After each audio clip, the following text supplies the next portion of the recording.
Hello. Today I am going to go through all of the books that I read in 2019. Quick disclaimer, there really aren't a lot. I didn't do a lot of reading in 2019. I hit a lot of reading slumps and I just didn't do a lot. So these are the books that I read in 2019. So the first book that I read in 2019 I don't actually have with me because I gifted it to my younger brother, and that is Snow Like Ashes by Sarah Rush. I read this in around April time and I was so excited to read this. It was one of those like floppy paperbacks that goes like and I'd heard some really great things about it and it really just wasn't my cup of tea. I really liked the plot, I really liked like the world that it created, but I didn't find myself liking the characters, which found it hard to read because you just sort of like, you don't care about what's happening when you don't care about the characters. So I gave that book 2 stars, but I did give it to my little brother because he has just turned 12 and I thought that it might be a good sort of introduction to young adult fantasy because there's not a lot of violence, there's no like sex, there's no like swearing, there's nothing that I thought would be inappropriate for younger readers. It's just big, so I thought I'd gift it to him and he actually really did like it. So that's great. Great. The second book, again, I don't have. I lent this to a friend to read because I loved this book and I really wanted her to read it. And that is Heartless by Marissa Meyer. And it is an Alice in Wonderland sort of retelling. It is the story of the Queen of Hearts, like the Red Queen, but before she was the Red Queen. So sort of like the events leading up to how she became this sort of like villain from like a normal girl, and it was really interesting. It's quite a quick read. I read it in about a day. I loved this book so much. I gave this 4 stars. I'd highly recommend it. The third book I again don't have, and this is because I gave this away because I hated it. I really hated this book, and I hate saying that because I don't want to hate a book, and I know that someone has put a lot of time and effort into creating that book and that is their baby, but I really dislike this book and I am sorry. And it is This Lie Will Kill You by Chelsea Pitcher. There was nothing about this book that I liked. I didn't like the plot, I didn't like the characters, I didn't like the writing, I didn't like anything. And the thing that bugs me the most about this book, and it sounds so petty, is that there's a character called Scarlett and she has a sister called Charlotte. Like, that would never happen. No one would name their children Scarlett and Charlotte. Just not a thing. It really bugged me and I only rated it 1 star.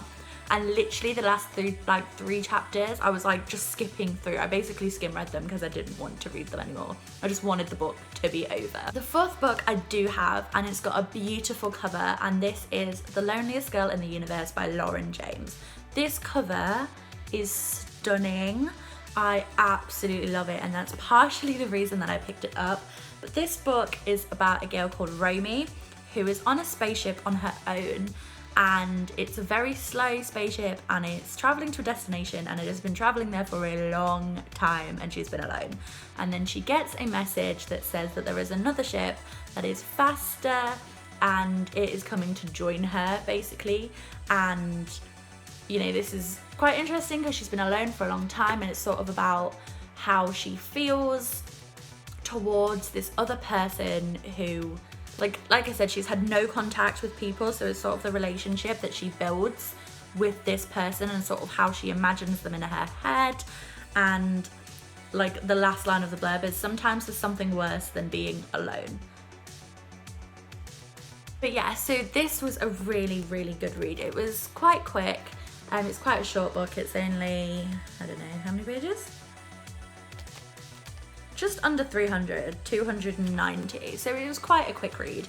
I did give this 3 stars, and that's just because some of the explanations that were given for some like characters' motivations or their backstories or whatever, I just didn't find believable or interesting. So this was a 3-star read, but again, I really recommend it because it was a good read. The 5th book on my list is another one that I don't have, and this is because I gave it away. And I kind of have a weird relationship with this book because of the reasons that I didn't like it. And And the book it's kind of a funny story by Ned Vizzini.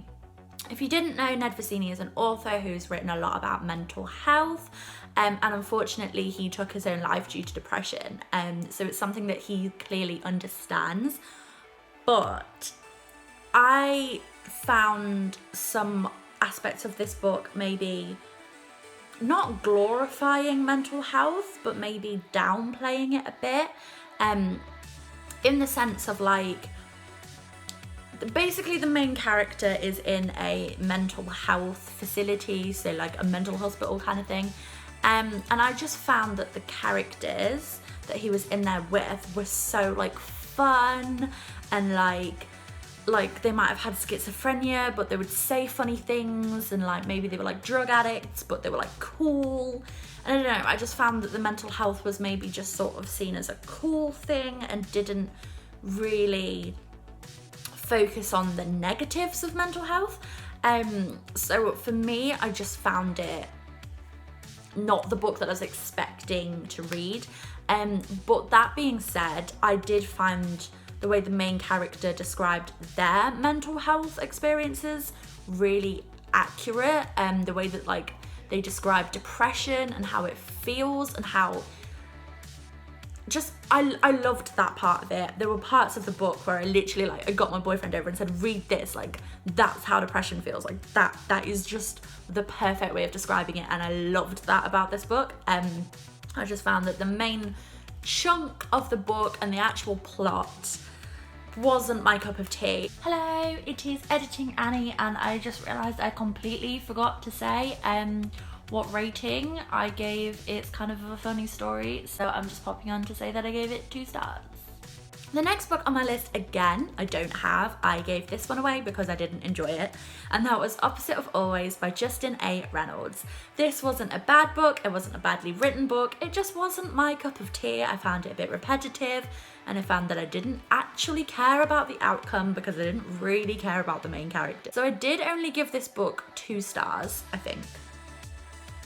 Yeah, 2 stars. I only gave it 2 stars.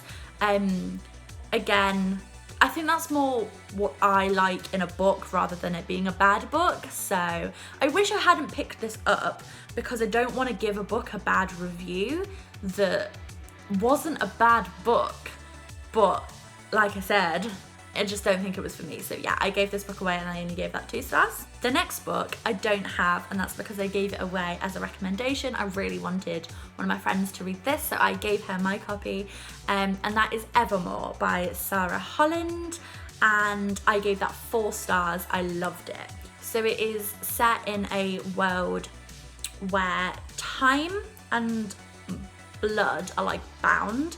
So I don't know, like if you were gonna buy a loaf of bread, you would pay for it in your blood, but that would also like bleed out your years. So maybe like, I don't know, a loaf of bread would cost a week and you'd like bleed out, and that would take a week like off your life. I don't think I explained that very well, but that's the sort of like concept of it. And I really enjoyed this book. I didn't think I was gonna enjoy it as much as I did. The blurb sort of made it sound like it was gonna be about something else. And it took a totally different turn to what I was expecting. Like I really didn't see the book going that direction, but it did, and I liked it a lot. I really liked it. Yeah, I really enjoyed it. I would actually highly recommend it. I think I've got like foundation in my nose. That's not where foundation is meant to go. I must have missed the memo. Sarah Holland is also bringing out a new book series in March called Havenfall, which I've pre-ordered because I like Sarah Holland and I want you to like her too. So yeah, read it. Did I say Evermore? Because it was actually Everless, and I think I've done this in the wrong series. I've done this in the wrong order. After It's Kind of a Funny Story, I read Everless, and then after Everless, I read Opposite of Always, and then after Opposite of Always, I read Evermore. Why am I so rubbish at putting things in order? So this is Evermore. This is the second book in the Everless duology. So it goes Everless and it's Evermore, and oh, I love this. Yeah, I enjoyed it. I gave it 4 stars. Maybe it was more 3 stars, 3.5 than it was 4. Because I did enjoy the first one more. But yeah, that's Evermore. So after Evermore, I read this book. Now, this book I picked up in Waterstones because the cover was beautiful and I adored it. So I picked this up and I didn't want to read it because I didn't think I was gonna like it. The blurb was sort of like interesting enough to justify me buying the book because of the cover, but not interesting enough that I wanted to read it. So I just didn't pick it up. And then I was sort of running low on books to read, and I was like, it's coming towards the end of the year, I need to hit my Goodreads goals, I'll just pick it up, I'll just read it. It's a standalone, so I'll read it. Turns out it's not a standalone, but that's not the point. The Hazelwood by Melissa Albert. Look how beautiful that cover is, for one. Like, is it not gorgeous? And it's got matching sprayed edges, and it is beautiful, and it's gold, and it's just, I love it. And I love the book even more than I love the cover. I enjoyed this so much more than I thought I would. Also, I'm really sorry if you can hear my boyfriend shouting at whatever it is he's shouting at. I presume he's on the PS4, I hope, unless he's having some sort of breakdown. It's about a girl whose grandmother writes fairy tales, and then her grandmother goes missing, and she sort of has to look towards the fairy tales to find out what's going on, basically. And I really enjoyed this. I pretty much read it in like one day. I devoured it. It's dark and funny and heartbreaking and sad, and then yay, and then no, and then I loved it. I loved this book, and I am so excited for the sequel to come out in like 6 days.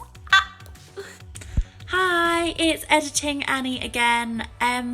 I forgot to say that I gave The Hazelwood 4 stars, and the reason it wasn't a 5-star read for me is because I found like the last couple of chapters a bit chaotic, and I had to reread them a bit because there was a lot going on and I didn't quite like follow, and that kept it from being a 5-star read for me.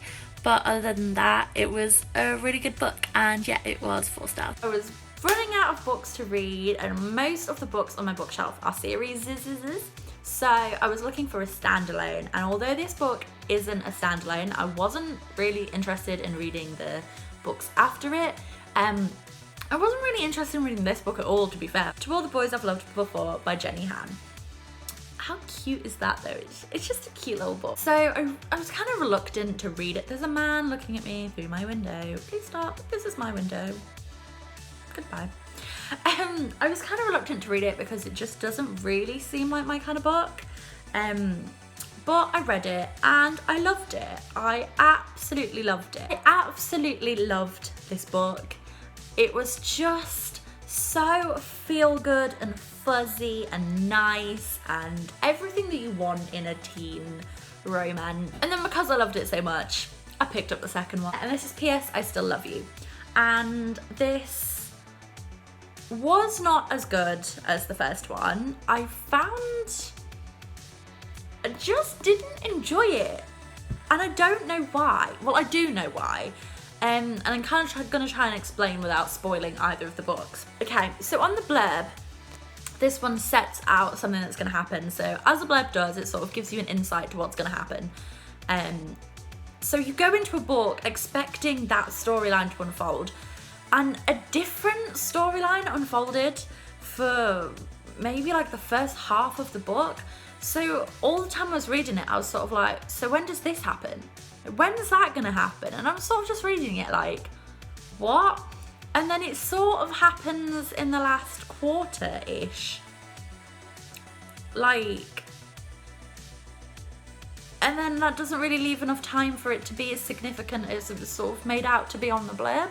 So it sort of just happens and then it's gone. It's there and it's gone. And I was like, was that it? Okay, fair enough, like, cool. And then the last book I picked up. Are you okay, hun? This one is the last book, and look, the spines together are so pretty. I actually really enjoyed the last book.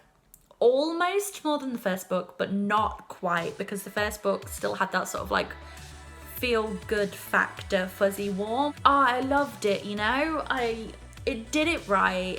It just read, do you know what, just read them. For the first book, I gave it 4 stars, second book 3 stars, last book 4 stars. And they are the books that I read in 2019. God, this video is long and I only read 12 books. Christ.